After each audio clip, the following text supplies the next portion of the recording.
नमस्कार। बेताल पच्चीसी की चौथी कहानी के साथ मैं प्रतिभा। कहानी का नाम है ज़्यादा पापी कौन। भोगवती नाम की एक नगरी थी। उसमें राजा रूपसेन राज करता था। उसके पास चिंतामणि नाम का एक तोता था। एक दिन राजा ने उससे पूछा, हमारा ब्याह किसके साथ होगा? तोते ने कहा, मगध देश के राजा की बेटी चंद्रावती के साथ आपका विवाह होगा। राजा ने ज्योतिषी को बुलाकर पूछा। उसने भी यही कहा। उधर मगध देश के राजकन्या के पास एक मैना थी। उसका नाम था मदन मंजरी। एक दिन राजकन्या ने उससे पूछा कि मेरा विवाह किसके साथ होगा, तो उसने कह दिया कि भोगवती नगर के राजा रूपसेन के साथ आपका विवाह होगा। इसके बाद दोनों का विवाह हुआ। रानी के साथ उसकी मैना भी आ गई। राजा रानी ने तोता मैना का ब्याह करके उन्हें एक पिंजड़े में रख दिया।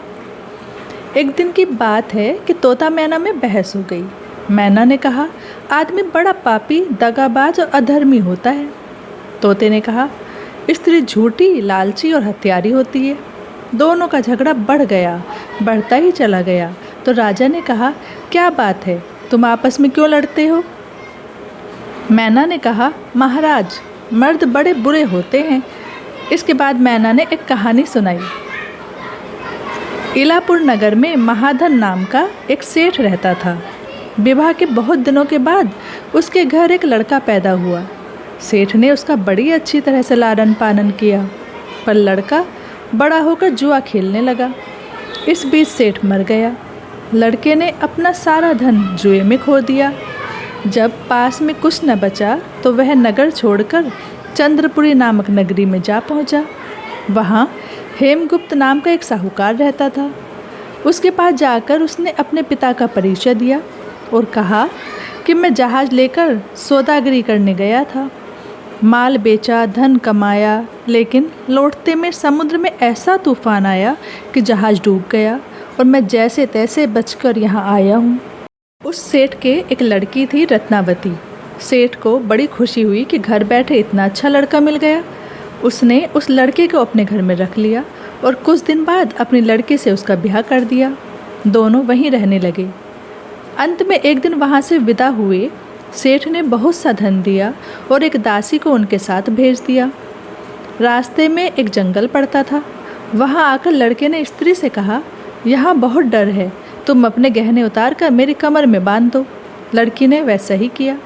इसके बाद लड़के ने कहारों को धन देकर डोले को वापस करा दिया और दासी को मारकर कुएं में डाल दिया।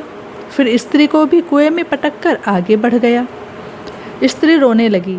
एक मुसाफिर उधर से जा रहा था। जंगल में रोने की आवाज़ सुनकर वह वहां आया। उसे कुएं से निकालकर उसके घर पहुंचा दिया। स्त्री ने घर जाकर माँ बाप से कह दिया कि रास्ते में चोरों ने हमारे गहने छीन लिए और दासी को मारकर मुझे कुएं में ढकेल कर भाग गए। बाप ने उसे ढांढस बंधाया और कहा कि तू चिंता मत कर, तेरा स्वामी जीवित होगा और किसी दिन आ जाएगा। उधर वह लड़का जेवर लेकर शहर पहुंचा। उसे तो जुए की लत लगी हुई थी। वह सारे गहने जुए में हार गया।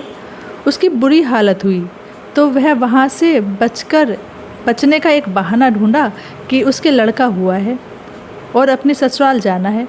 ये बोलकर वह अपने ससुराल को चला। वहाँ पहुँचते ही सबसे पहले उसकी स्त्री मिली। वह बड़ी खुश हुई। उसने पति से कहा, आप कोई चिंता न करें, मैंने यहाँ आकर दूसरी ही बात कही है। जो कहा था उसने बता दिया। सेठ अपने जमाई से मिलकर बड़ा प्रसन्न हुआ और उन्होंने उसे बड़ी अच्छी तरह से घर में रखा।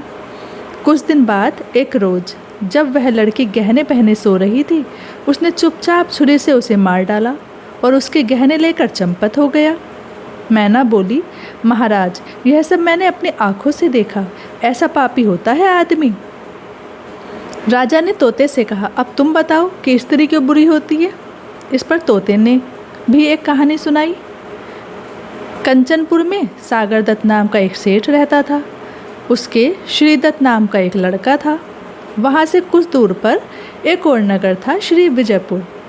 उसमें सोमदत्त नाम का सेठ रहता था। उसके एक लड़की थी, वह श्रीदत्त को ब्याही थी। ब्याह के बाद श्रीदत्त व्यापार करने परदेश चला गया। 12 बरस हो गए और वह न आया तो जयश्री व्याकुल होने लगी। एक दिन वह अपनी अटारी पर खड़ी थी कि एक आदमी उसे दिखाई दिया। उसे देखते ही वह उस पर मोहित हो गई। उसने उसे अपनी सखी के घर बुलवा लिया। रात होते ही वह उस सखी के घर चली जाती और रात भर वहाँ रुककर दिन निकलने से पहले ही लौट आती। इस तरह बहुत दिन बीत गए। इस बीच एक दिन उसका पति परदेश से लौट आया। स्त्री बड़ी दुखी हुई, अब वह क्या करे। पति हारा थका था, जल्दी ही उसकी आंख लग गई और स्त्री उठकर अपने दोस्त के पास चल दी। रास्ते में एक चोर खड़ा था। वह देखने लगा कि स्त्री कहाँ जाती है। धीरे धीरे वह सहेली के मकान पर पहुंची। चोर भी पीछे पीछे गया। संयोग से उस आदमी को सांप ने काट लिया था और वह मरा पड़ा था। स्त्री ने समझा सो रहा है।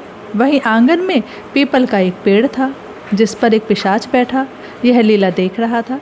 उसने उस आदमी के शरीर में प्रवेश करके उस स्त्री की नाक काट ली और फिर उस आदमी के देह से निकलकर पेड़ पर जा बैठा। स्त्री रोती हुई अपनी सहेली के पास गई। सहेली ने कहा कि तुम अपने पति के पास जाओ और वहाँ बैठकर रोने लगो। कोई पूछे तो कह देना कि पति ने नाक काट ली है। उसने ऐसा ही किया। उसका रोना सुनकर लोग इकट्ठे हो गए। आदमी जाग उठा। उसे सारा हाल मालूम हुआ तो वह बड़ा दुखी हुआ। लड़की के बाप ने कोतवाल को खबर दे दी। कोतवाल उन सबको राजा के पास ले गया। लड़की की हालत देखकर राजा को बड़ा गुस्सा आया।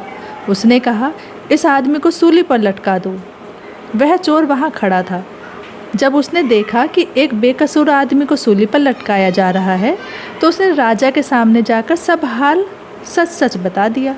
बोला, अगर मेरी बात का विश्वास ना हो तो जाकर देख लीजिए। उस आदमी के मुंह में स्त्री की नाक है। राजा ने दिखवाया तो बात सच निकली। इतना कहकर तोता बोला, हे राजा, स्त्रियां ऐसी होती हैं।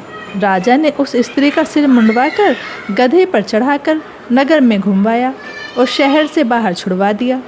यह कहानी सुनाकर बेताल बोला, राजा बताओ कि दोनों में से ज़्यादा पापी कौन है। राजा चुप रहे।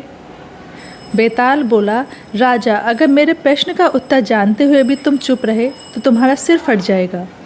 राजा ने कहा, पुरुष। बेताल ने पूछा, कैसे। राजा ने कहा, स्त्री कैसी भी दुष्ट हो उसे धर्म का थोड़ा बहुत विचार रहता ही है, पुरुष को नहीं रहता, इसलिए वह अधिक पापी है। राजा के इतना कहते ही बेताल फिर से पेड़ पर जा लटका। राजा लौट कर गया और उसे पकड़ कर लाया। रास्ते में बेताल ने 5वीं कहानी सुनाई।